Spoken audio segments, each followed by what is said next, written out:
আসসালামু আলাইকুম viewers, welcome back to my channel শখের আগ্রহ। আপনারা সবাই কেমন আছেন? আশা করছি আল্লাহর রহমতে সবাই ভালো আছেন। তো সাদা পরীর বাচ্চাগুলো ফুটেছিল, আজকে হচ্ছে 7ম দিন। ওদেরকে আমি আজকে সকাল সকাল BCR/DV ভ্যাকসিনটা করিয়ে দেব।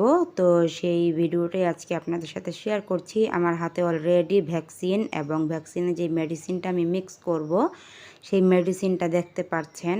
আর যদি মেডিসিনটা আপনাদের কাছে না থাকে তাহলে আপনারা 5 মিনিট ঠান্ডা পানিকে চুলাতে দিয়ে গরম করে ফুটিয়ে সেই পানিটা ঠান্ডা করে তারপর ভ্যাকসিনে মিক্স করে দিতে পারবেন। তো আমি এবার হচ্ছে মেডিসিন নিয়ে আসছি, এর জন্য এই মেডিসিনটা দিয়েই ভ্যাকসিনটা গোলাবো, গুলিয়ে বাচ্চাগুলোকে দিয়ে দিব।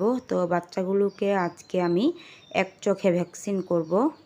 তো ভ্যাকসিনটা কিভাবে মিক্স করছি সেটাও আমি আপনাদেরকে দেখিয়ে দিচ্ছি। দেখতে পাচ্ছেন আমি অল্প একটু মেডিসিন ভ্যাকসিনের ভিতর দিয়ে দিলাম। এখন ভ্যাকসিনটা একটু নাড়া দিয়ে মানে মিক্স করে তারপরে এই ভ্যাকসিনটুকু আমি ওই মেডিসিনের ভিতরে দিয়ে দিব। তো এখানে তারা পরিমাণ মতো মেডিসিন দিয়ে দেয়, যতটুকু এই ভ্যাকসিনটার জন্য দরকার। আপনাদের এই মেডিসিনটা কমানো বা বাড়ানো লাগবে না, যা আছে তাতেই ভ্যাকসিনটা মিক্স করে দিবেন, তাহলেই হয়ে যাবে আর কি। তো ভ্যাকসিনটা মিক্স করা আমার কমপ্লিট। এখন আমি একটা একটা করে বাচ্চা ভিতর থেকে ধরে ধরে বাম চোখে ভ্যাকসিনটা করিয়ে দেব। মানে আজকের ভ্যাকসিনটা যদি আমি বাম চোখে করাই, তার পরবর্তী যে ভ্যাকসিনটা আমি করাবো 21 দিনের দিন, ওটা আমি করাবো ডান চোখে। মানে প্রথমবার যে চোখে ভ্যাকসিনটা দিবেন তার পরবর্তীতে 21 দিনের দিন তার পরবর্তী চোখে ভ্যাকসিনটা দিবেন। এটা অবশ্যই মনে রাখতে হবে, এটা ভুল করবেন না।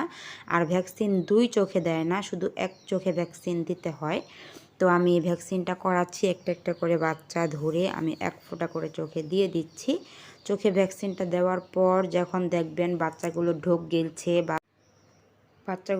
গিলছে বা চোখ থেকে ভ্যাকসিনটা পুরোপুরি চলে গেছে, তারপর আপনারা বাচ্চাগুলো হাত থেকে ছেড়ে দেবেন, আর নয়তো ভ্যাকসিনটা কিন্তু পড়ে যাবে চোখের ভিতর থাকলে।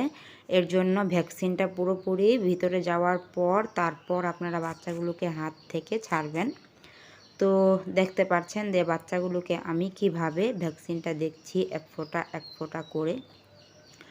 তো আমি প্রতিনিয়ত বাচ্চা ফোটার পর চেষ্টা করি ভ্যাকসিন করানোর জন্য, কেননা ভ্যাকসিনটা করালে বাচ্চাগুলো প্রচুর সুস্থ থাকে, রোগ প্রতিরোধ ক্ষমতা বাড়ায়, রানীক্ষেত রোগ থেকেও ওদেরকে রক্ষা করে। যেমন কতদিন আগে দেখেছিলেন সাদা সুন্দরীর একটা বাচ্চা গলা ছিলা, ও রানীক্ষেত রোগ হয়েছিল, কিন্তু তাকে আমি জেন্টাব্যাক ঔষধ দিয়ে সুস্থ করতে পেরেছি আল্লাহর রহমতে। কিন্তু সেটা হচ্ছে কি, আমি ওকে ভ্যাকসিন করিয়েছি, লাইসোভিট খাইয়েছি।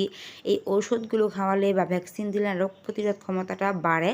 তো যদি এর পরিবর্তে আপনি ঔষধ দিয়ে ওদেরকে চিকিৎসা করেন তাহলে সেই চিকিৎসাটা কাজে আসতে পারে আর কি, এরকম একটা আছে। এর জন্য আমি চেষ্টা করি প্রতিনিয়ত বাচ্চা ফোটার পর 7 দিন, 5 দিন অথবা 21 দিনের দিন এই দুইটা ভ্যাকসিন করানোর জন্য। ভ্যাকসিন করালে আমি দেখেছি বাচ্চাগুলো খুবই সুস্থ থাকে এবং কি দ্রুত বড় হয় এবং কি বেঁচে থাকে।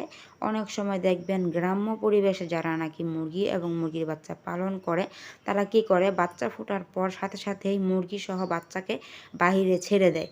তো সেই বাচ্চাগুলো মায়ের সাথে ঘুরঘুর করে খাবারের জন্য, মাও খাবারের জন্য হাঁটাহাঁটি করে, বাচ্চাগুলোও ওর পেছন পেছন হাঁটাহাঁটি করে, ভালোভাবে তাপ পায় না এবং কি ঔষধ খাওয়ায় না। এর কারণে কিন্তু অনেক সময় দেখা যায় যেমন 10-12টা বাচ্চা ফোটে, সেখান থেকে 2-3টা বাচ্চা বেঁচে আছে আর বাকি বাচ্চাগুলো মারা যায়। তো এই কারণে আমি চেষ্টা করি সুন্দরভাবে আবদ্ধভাবে 1.5 মাস বয়স পর্যন্ত মা সহ বাচ্চাগুলোকে আটকিয়ে রাখার জন্য, কেননা মা থেকে বাচ্চাগুলো প্রচুর পরিমাণে তাপ পাবে এর জন্য। আর ছেড়ে দিলে তো মা খাবারের জন্য খোঁজাখুঁজি করবে, হাঁটাহাঁটি করবে, বাচ্চাগুলোকে ভালোভাবে তাপ দিবে না, এর জন্য আটকিয়ে রাখি। আর তার পরবর্তীতে যেগুলো করি, মশারি দিয়ে রাখি, মশারি দিয়ে ঢেকে রাখি যেন না মশায় কামড় না দেয়। মশায় কামড় দিলে গুটি বসন্ত হয়ে যাবে। তার পরবর্তীতে 5 দিন 7 দিনের দিন আমি ভ্যাকসিন করাই। আর এর পাশাপাশি তো লাইসোভিট, কোসোমিক্স প্লাস প্রত্যেক দিনই ওদেরকে আমি পানির সাথে মিক্স করে দেই আর খাবার হিসাবে দেই সোনালি স্টার্টার ফিড। অনেকেই খুদ খাওয়াতে পারেন, খুদটাও খুব একটা খারাপ না, ভালোই, কিন্তু আমি খুদটা খাওয়াই না, আমি স্টার্টার ফিড খাওয়ানোর চেষ্টা করি, তাহলে বাচ্চাগুলো দ্রুত বড় হয়। তো দ্রুত বড় হলে কি হবে, একটু বাচ্চাগুলো তাড়াতাড়ি বড় হয়ে গেলে ওদের পিছনে খরচটা কম লাগবে, আর ও আস্তে আস্তে বড় হলে খাবার বেশি লাগবে, ওষুধ বেশি লাগবে। তো এর জন্যই আমি ওদেরকে এভাবেই পালন করি। আমার ভিডিওগুলো আপনাদের কাছে ভালো লাগলে অবশ্যই কমেন্ট করে জানাবেন। আপনারা যারা দেশি মুরগি পালন করেন, আমি আমার চ্যানেলে বেশিরভাগ দেশি মুরগির ভিডিও আপলোড করে থাকি। আমার দেশি মুরগির ভিডিওগুলো আপনাদের কাছে ভালো লেগে থাকলে অবশ্যই কমেন্ট করে জানাবেন। যাদের বাচ্চা ফুটেছে নতুন, তারা অবশ্যই BCRDV ভ্যাকসিনটা করানোর চেষ্টা করবেন। এটা আপনারা যে কোনো পশু পাখির ঔষধ বিক্রি করে ওই রকম ফার্মাসিতে অথবা পশু অধিদপ্তরে পেয়ে যাবেন। পশু অধিদপ্তর থেকে যদি নিয়ে আসেন অল্প দামে নিয়ে আসতে পারবেন, আর যদি ফার্মেসি থেকে নিয়ে আসেন বাহিরের, তাহলে একটু দাম পড়বে। আমি এই ভ্যাকসিনটা নিয়ে আসি 40 টাকা করে পিস পরে, পশু অধিদপ্তর থেকে নিয়ে আসি, নারায়ণগঞ্জ থেকে। তো আমার ভিডিওটা আপনাদের কাছে কেমন লাগলো অবশ্যই কমেন্ট করে জানাবেন। আপনাদের জন্যই এই ভিডিওগুলো আমি আপলোড করে থাকি।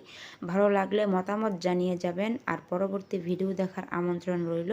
আসসালামু আলাইকুম রহমতুল্লাহি আবরাকাতুহু।